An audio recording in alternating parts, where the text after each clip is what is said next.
Jillian Michaels is going to be suing Netflix, Bob Harper, and Dr. H over those caffeine pill allegations. This article was just released by TMZ that says Jillian Michaels is coming out swinging, telling TMZ the entire Biggest Loser documentary is a giant lie, and she's already lawyering up. The celeb trainer says she's meeting today with the powerhouse attorney Brian Friedman to plot her next move, which could include going after Netflix, the producers of the documentary, Bob Harper, and Dr. H. The article then goes on to say that Jillian is not stopping there. She points out Brian Reed, the exec producer who brought the doc for Netflix. This was one of the top dogs at NBC during the last several seasons of The Biggest Loser. So, in other words, he knew exactly what was happening behind the scenes. Here is where she addresses the allegations about the caffeine pills. She says that this was bogus, and then she came with receipts, which we're going to go to her Instagram to see those, which says, here is an email chain with, and she tags Bob Harper. Messy. Okay, messy. So this is an email chain with Bob Harper, the Biggest Loser producer. She also tags Dr. H and says his guy, Sandy Crumb, is also on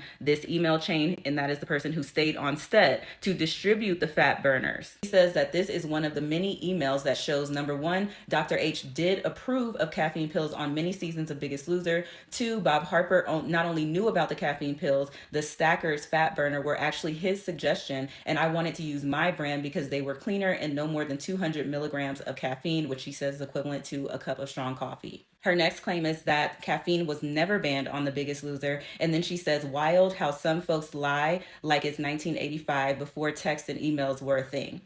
And then at the very bottom here, she's letting us know that the last image that we see is her last ever text to Bob Harper. And she says, take that as you will.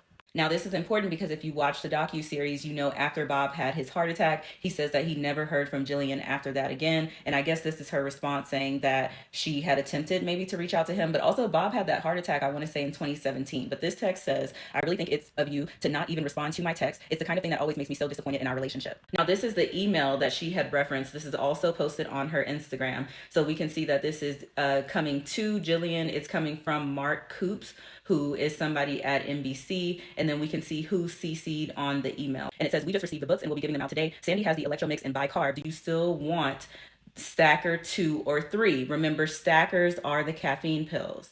I'll have them first thing in the morning. Thanks, Julie. And Julie is apparently the coordinating producer. Then we see another email. We can see that Julie is involved in this email as well. The subject is contested diets, and we see that the email reads, honey, can you go to GNC and guy, I maybe get my fat burner extreme instead. I can have it sent, but it will take a while. The article closes out with Jillian saying that not only were the caffeine pills something that was approved on the show, but she also says that Ambien and smokeless tobacco were also approved for use on the show, but she refused to use those things.